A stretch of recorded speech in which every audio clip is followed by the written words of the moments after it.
اعوذ باللہ من الشیطان الرجیم، بسم اللہ الرحمن الرحیم۔ سورۃ القاف، آیت نمبر 9۔ ام کیا حسبتا، سمجھا آپ نے، انا کہ بے شک،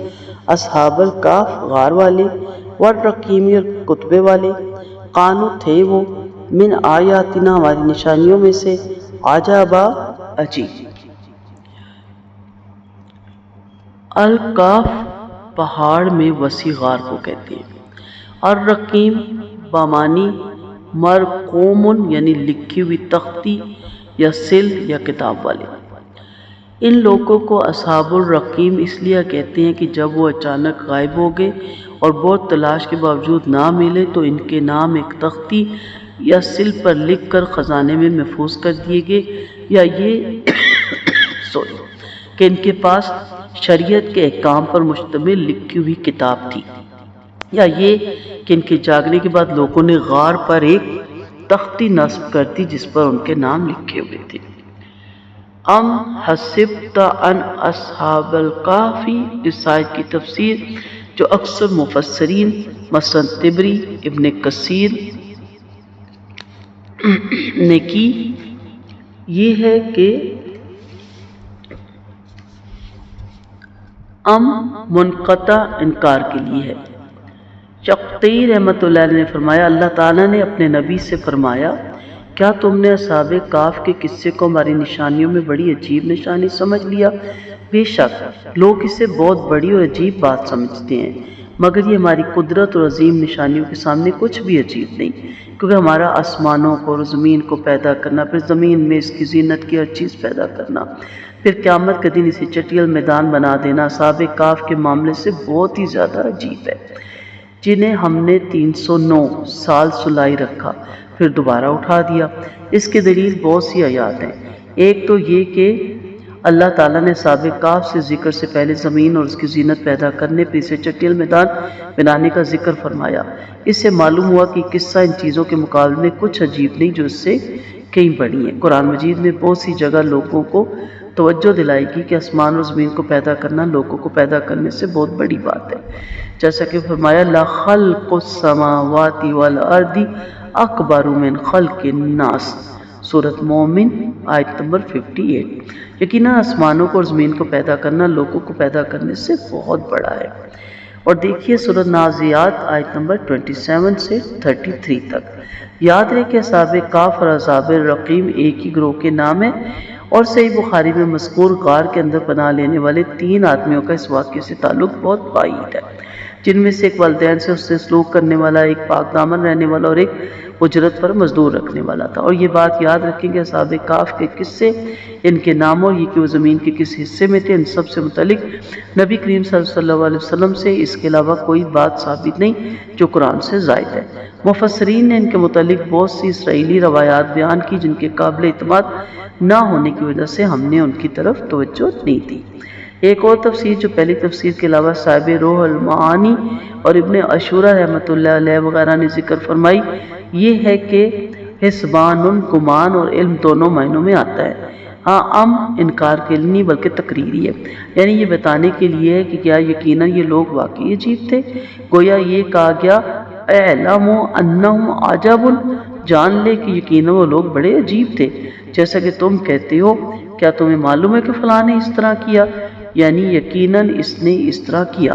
ان مفسرین کا کہنا ہے کہ اللہ تعالیٰ نے ان کے واقعے کا عجیب ہونا ذکر کرنے کے بعد تفصیل سے واقعہ بیان کیا تاکہ مخاطب کو سننے کا شوق پیدا ہو، یہ بھی اس کی تفسیر ہو سکتی ہے، یعنی اس کی طرف توجہ دلانے کے لیے کہا گیا کہ تمہیں معلوم ہے کہ کیا واقعہ تھا۔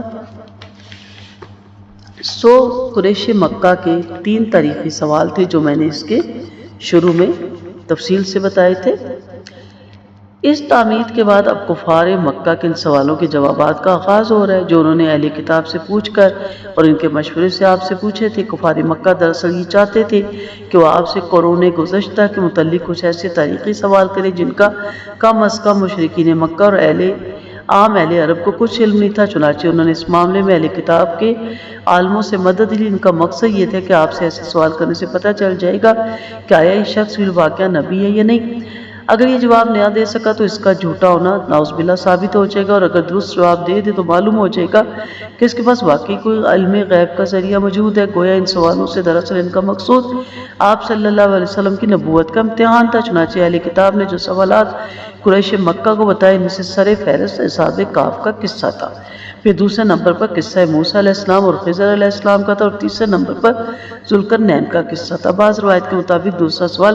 قصہ موسیٰ علیہ السلام اور خضر علیہ السلام کے بجائے روح کے متعلق تھا، جس کا ذکر پہلے سورۃ بنی اسرائیل میں گزر چکا۔ یہ بات اس لیے بھی درست معلوم نہیں ہوتی کہ ان دونوں سورتوں کے نزول کے درمیان ایک طویل مدت ہے۔ ترتیب نزولی کے لحاظ سے سورۃ بنی اسرائیل کا نمبر 50واں جبکہ اس سورت کا نمبر 69 ہے، لہذا ازی اس سورت میں انہی 3 قصوں کا ذکر آیا ہے، یعنی جو 3 سوال عالموں نے کفار مکہ کو سرداران قریش کو بتائی تھی۔ اللہ تعالیٰ نے ان تینوں سوالوں کا جواب ہی نازل نہیں فرمایا بلکہ ایسے امور کی بھی ساتھ ساتھ وضاحت کر دی جو انسانی ہدایت کے لیے نہایت ضروری ہیں، جیسے کہ قرآن کریم کے انداز بیان کا خاصہ ہے۔ علاوہ ازیں ان قصوں کے اس انداز سے بیان کیا گیا جو بہت حد تک قریش مکہ کے حالات سے مطابقت رکھتے تھے۔ کیف جیسے کہ میں نے کہا کسی پہاڑ یا اس کی کھو کو کہتے ہیں جو کھلی اور کشادہ ہو، اور اگر تنگ ہو تو اسے غار کہتے ہیں۔ اور رقیم مرقوم کے معنی میں یعنی اصحاب کہف کے یکدم معاشرے سے غائب ہو گئے اور تلاش کے باوجود ان کا پتہ نہ چل سکا تو ان کو سرکاری مفرور مجرموں کے نام اور اپنے پتے ان کے کرم بند کر لیے گئے جو مدتوں حکومت کے ریکارڈ میں رہے، اور بعض لوگوں کے خیال مطابق یہ نام اس وقت ریکارڈ کیے گئے جب لوگوں کو ان کا پتہ چل گیا، ان کا چرچا عام ہوا اور یہ لوگ دوبارہ اس غار میں داخل ہو گئے تو لوگوں نے ان کے نام اور پتے وغیرہ لکھ کر غار سے باہر کتبہ لگا دیا اور اس کے مختصر حالات بھی درج کر دیے گئے۔ غار والوں کا قصہ چونکہ بعد الموت پر ایک واضح دلیل اور خرق عادت امر تھا، اس قصے کا آغاز اس جملے سے کیا گیا، کیا آپ یہ سمجھتے ہیں کہ قصہ اللہ تعالیٰ کی حیران کن نشانیوں میں سے ایک بڑی اہم نشانی تھی، جبکہ حقیقت یہ کہ اللہ تعالیٰ کی دوسری نشانیاں تو اس واقعے سے بھی بہت زیادہ حیران کن ہے جو کائنات میں ہر سو بکھری ہوئی ہیں اور خود ان کی اپنی جانوں کے اندر بھی موجود ہے۔ بالالفاظ دیگر اللہ تعالیٰ جو کچھ پہلے تحقیق کر چکا اس کے مقابلے میں بعد الموت اس کے لیے بہت آسان اور حقیر چیز ہے۔ اب اصحاب کہف کے متعلق اس سوال کے جواب کا آغاز ہو رہا ہے جو یہود مدینہ نے قریش مکہ کے ذریعے نبی کریم صلی اللہ علیہ وسلم سے پوچھا تھا۔ کہف کے معنی غار کی ہیں اور رقیم سے مراد وہ تختی ہے جس پر اصحاب کہف کے حالات لکھ کر اسے غار کے دہانے پہ لگا دیا گیا تھا۔ اسی نسبت سے انہیں اصحاب کہف بھی کہا جاتا ہے اور اصحاب الرقیم بھی۔ مراد یہ کہ تم لوگ شاید اصحاب کہف کے واقعے کو ایک بہت غیر معمولی واقعہ اور ہماری ایک بڑی عجیب نشانی سمجھتے ہو، مگر تمہیں معلوم ہونا چاہیے کہ ہماری تخلیق اور صنائی میں تو اس سے بھی بڑے بڑے عجائب موجود ہیں۔ اس قصے کے بارے میں اب تک جو ٹھوس حقائق ہمارے سامنے آئے ان کا خلاصہ یہ ہے۔ حضرت مسیح علیہ السلام کی فلسطین میں بعثت کے وقت بظاہر یہاں ایک یہودی بادشاہ کی حکمرانی تھی، مگر اس بادشاہ کی حیثیت ایک کٹ پتلی سے زیادہ نہ تھی، اور عملی طور پر یہاں پورا علاقہ رومن امپائر ہی کا حصہ تھا۔ رومی حکمران مذہباً بت پرست تھے، عیسائی کے لگ بھگ تھے بت پرست تھے، جبکہ فلسطین کے مقامی باشندے اہل کتاب یہودی تھے۔ حضرت مسیح علیہ السلام کے رفیع سماوی کا واقعہ یعنی جب آسمان پہ آپ اٹھائے گئے 30 اور 33 عیسوی کے لگ بھگ پیش آیا۔ اس کے بعد یہودیوں کی بغاوت کے جواب میں رومی جنرل ٹائٹس نے 17ویں عیسوی میں یروشلم پر حملہ کر کے اس شہر کو بالکل تباہ و برباد کر دیا۔ ہیکل سلیمانی مسمار کر دیا گیا، یہودیوں کا قتل عام ہوا اور جو یہودی قتل ہونے سے بچ گئے انہیں ملک بدر کر دیا گیا۔ مقامی عیسائیوں کو اگرچہ علاقے سے بے دخل تو نہ کیا گیا، مگر حضرت عیسیٰ علیہ السلام کے پیروکار اور موحد ہونے کی وجہ سے انہیں رومیوں کی طرف سے اکثر ظلم و ستم کا نشانہ بنایا جاتا رہا۔ اسی حوالے سے رومی بادشاہ دقیانوس کے دربار میں چند راسخ العقیدہ موحد نوجوانوں کی پیشی ہوئی۔ بادشاہ کی طرف سے نوجوانوں پر واضح کیا گیا کہ وہ اپنے عقائد کو چھوڑ کر بت پرستی اختیار کر لے ورنہ انہیں سولی پر چڑھا دیا جائے گا۔ بادشاہ کی طرف سے انہیں اس فیصلے کے لیے مناسب مہلت دی گئی۔ اس مہلت کے دوران انہوں نے شہر سے نکل کر کسی غار میں پناہ لینے کا فیصلہ کیا۔ جب یہ لوگ غار میں پناہ گزیر ہوئے تو اللہ تعالیٰ نے اپنی قدرت سے ان پر ایسی نیند طاری کر دی کہ وہ تقریباً 300 سال تک سوتے رہے۔ سورۃ البقرہ آیت نمبر 259 میں بھی اسی نوعیت کا ایک واقعے کا ذکر ہے کہ حضرت عزیر علیہ السلام کو ان کی موت کے 100 سال بعد زندہ کر دیا گیا اور ان کی نیند کے دوران ان کی کروٹیں بدلنے کا بھی باقاعدہ اہتمام رہا۔ جس غار میں اصحاب کہف سو رہے تھے وہ ایسی جگہ پر واقع تھی جہاں لوگوں کا آنا جانا بالکل نہیں تھا۔ اس غار کا دہانہ شمال کی جانب تھا جس کی وجہ سے ان کے اندر روشنی منعکس ہو کر تو آتی تھی لیکن براہ راست روشنی یا دھوپ نہیں آتی تھی۔ اس طرح کے غاروں کا ایک سلسلہ افسا شہر موجودہ ترکی کے علاقے میں پایا جاتا ہے، جبکہ ہندوستان ارجنٹینا میں بھی ایسے غار موجود ہیں۔ بعد ازاں قسطنطین نامی فرما روا نے عیسائیت قبول کر لی، اس کی وجہ سے پوری رومن امپائر بھی عیسائی ہوگی۔ پھر 400 عیسوی کے لگ بھگ عہد حکومت میں اللہ تعالیٰ نے اصحاب کہف کو جگایا۔ جاگنے کے بعد انہوں نے اپنے ایک ساتھی کو چاندی کا ایک سکہ دے کر کھانے کے لیے شہر بھیجا اور ساتھ ہدایت کی کہ وہ محتاط رہے، ایسا نہ ہو کہ ان کے غار میں چھپنے کی خبر بادشاہ تک پہنچ جائے۔ وہ اپنی نیند کو معمول کی نیند سمجھ رہے تھے اور ان کے وہم و گمان میں بھی نہیں تھا کہ وہ 300 سال تک سوئے رہے۔ بہرحال کھانا لانے کے لیے جانے والا ان کا ساتھی اپنی 300 سالہ پرانی وضاحت و کرنسی کی وجہ سے پکڑا گیا اور یوں ان کے بارے میں تمام معلومات لوگوں تک پہنچ گئی۔ جب لوگوں کو حقیقت حال کا علم ہوا تو ہم مذہب ہونے کی وجہ سے عیسائی آبادی کی طرف سے ان کی بہت عزت افزائی کی گئی۔ اس کے بعد وہ لوگ غار میں پھر سو گئے یا اللہ تعالیٰ نے ان پر موت طاری کر دی۔ ان لوگوں کی طبعی موت کے بعد